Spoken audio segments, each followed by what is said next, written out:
नमस्कार मंडळी, मी ज्योती तुम्हा सर्वांचं अगदी मनापासून स्वागत करते आपल्या चॅनलच्या एका नवीन व्हिडिओमध्ये। आज आपण पाहणार आहोत अगदी घरगुती पद्धतीने बनवलेली झणझणीत अशी मटणाची भाजी।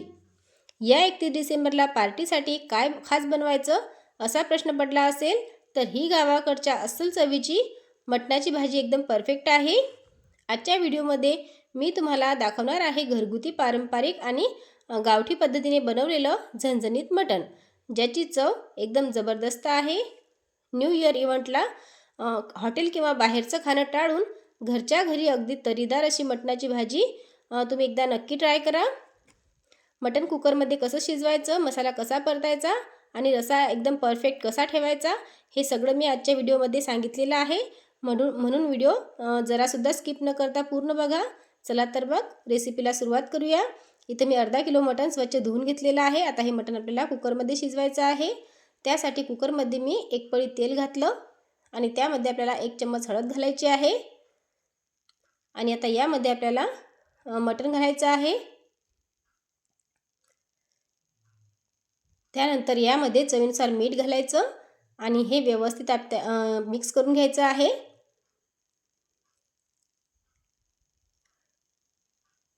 अगदी व्यवस्थित हे आपल्याला मिक्स करून घ्यायचं आहे। त्यानंतर याला आपल्याला एक उकळी आणून घ्यायची आहे, म्हणजे मस्त असं मिठाला पाणी सुटतं, तुम्ही पाहू शकता।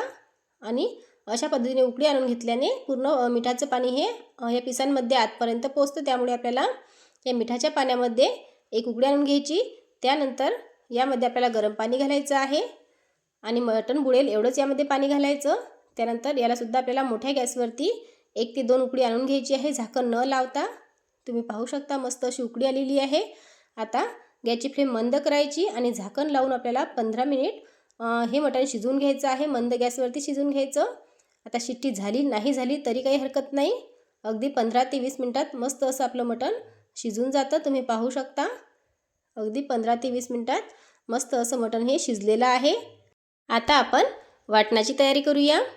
आता इथं वाटण्यासाठी मी खडे मसाले घेतलेले आहेत। यामध्ये मी एक छोटी वाटी धने घेतलेली आहे, 1 तेजपान, 4 मिरी, 1 विलायची, 2 चक्रफूल घेतलेले आहे, म्हणजे चक्रफूलच्या 2 पाकळ्या, दालचिनी आणि 4 लवंग घेतलेली आहे। त्यानंतर 2 मीडियम साईजचे कांदे बारीक चिरून घेतलेले आहे, 20 ते 25 लाल मिरची, थोडंसं खोबरं पातळ कट करून घेतलेलं आहे, 10-12 लसणाच्या पाकळ्या, 1 इंच अद्रकचं तुकडं, थोडीशी कोथिंबीर आणि एक काजू आणि 1 बदाम घेतलेली आहे। रसा घट्टसर होण्यासाठी मी काजू आणि बदाम घेते। इथं तुम्ही गोडंबीचा सुद्धा वापर करू शकता। आता आपल्याला सर्व मसाले हे भाजून घ्यायचे आहे। अगोदर मी खडा मसाला भाजून घेते। आता मसाले भाजत असताना गॅसची फ्लेम मंद ठेवायची आणि या मसाल्यांवरती अगदी थोडं तेल घालून आपल्याला हे मसाले भाजून घ्यायचे आहेत। त्यानंतर मी लाल मिरची सुद्धा भाजून घेतली। आता इथं मिरची तुम्ही तुमच्या आवडीनुसार कमी जास्त करू शकता। त्यानंतर काजू, बदाम आणि खोबरं भाजून घेतलेलं आहे। आता आपण कांदा भाजून घेऊया। आता यावरती सुद्धा आपल्याला थोडंसं तेल घालून हा कांदा मस्त असा भाजून घ्यायचा आहे। त्यानंतर कांदा भाजल्यानंतर यामध्ये मी 1 चम्मच खसखस घालते आणि ही खसखससुद्धा या कांद्यावरती मस्त अशी भाजून घ्यायची आहे। आता खसखस जर आपण तशीच तव्यावरती भाजली तर ती तव्याला चिकटते, त्यामुळे आपल्याला अशी कांद्यावरती भाजून घ्यायची आहे खसखस। आता आपल्याला सर्व मसाले बारीक करून घ्यायचे आहे। आता बारीक करताना इथं मी अगोदर खडा मसाला मिक्सरला फिरवून घेते, पाणी न घालता, म्हणजे बारीक अशी कूट तयार करून घेते। त्यानंतर यामध्ये लाल मिरची घालते आणि लाल मिरचीसुद्धा मस्त अशी बारीक करून घेते, पाणी न घालता। खडा मसाला आणि लाल मिरची मी पाणी न घालताच हे मिक्सरला फिरवून घेतलं। त्यानंतर आता राहिलेले जे मसाले आहेत ते सुद्धा मिक्सरच्या भांड्यामध्ये घालायचे आणि पाणी न घालता अगोदर हे थोडेसे बारीक करून घ्यायचे। त्यानंतर यामध्ये पाणी घालून याचं मस्त असं वाटण तयार करून घ्यायचं। तुम्ही पाहू शकता आता अशा पद्धतीने वाटण तयार केल्याने खूप मस्त मऊसूद आणि बारीक असं आपलं वाटण तयार होते।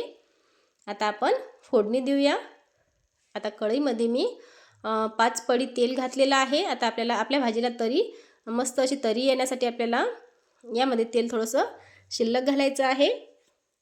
त्यामुळे मी 5 पळी तेल घातलेलं आहे। तेल मस्त असं गरम होऊ द्यायचं आणि त्यानंतर आता यामध्ये आपल्याला वाटण घालायचं आहे। आपण जे मसाल्याचं वाटण तयार केलेलं आहे ते वाटण घालायचं आहे आणि हे वाटण अगदी 2 मिनिट परतून घेतलं। त्यानंतर मिक्सरच्या भांड्यामध्ये अगदी थोडंसं पाणी घालून ते सुद्धा यामध्ये घालायचं आणि आता हे वाटण आपल्याला मंद गॅसवरती अगदी 3 ते 4 मिनिट मस्त असं परतून घ्यायचं आहे। अगदी 3 ते 4 मिनिट आपल्याला हे वाटण परतायचंच आहे. गॅसची फ्लेम मोठी अजिबात करायची नाही. आता अशा पद्धतीने वाटण परतून घेतल्याने आपली भाजी चवीला खूप छान होते. त्यामुळे आपल्याला अगदी 3 ते 4 मिनिट मंद गॅसवरती हे वाटण परतून घ्यायचं आहे. त्यानंतर यामध्ये 1 चम्मच गरम मसाला घालायचा, थोडीशी कोथिंबीर घालायची आणि परत हे एकदा पूर्ण असं मिक्स करून घ्यायचं.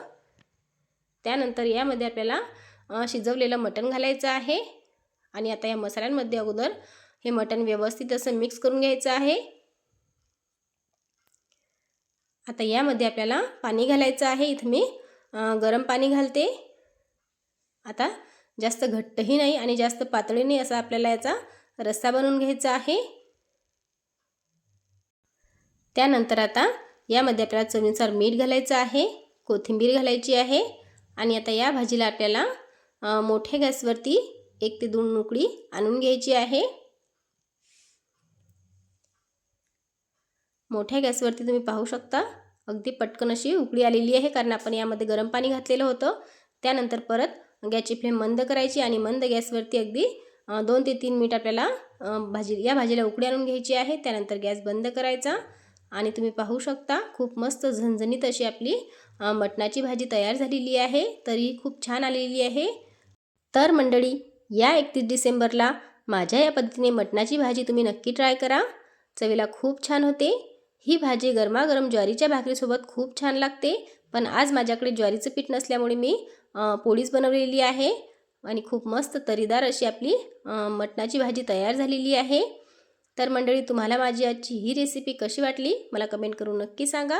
आवडल्यास एक लाईक नक्की करा आणि लाईक केल्यानंतर हाईप करायला अजिबात विसरू नका. तसेच जर तुम्ही आपल्या चॅनलवरती पहिल्यांदा आला असाल तर चॅनलला सबस्क्राईब करा, सोबतच बेल आयकॉन प्रेस करा, कारण अशाच नवनवीन रेसिपी मी तुमच्यासाठी घेऊन येत असते. भेटूया अशाच नवीन रेसिपीसोबत. तोपर्यंत धन्यवाद.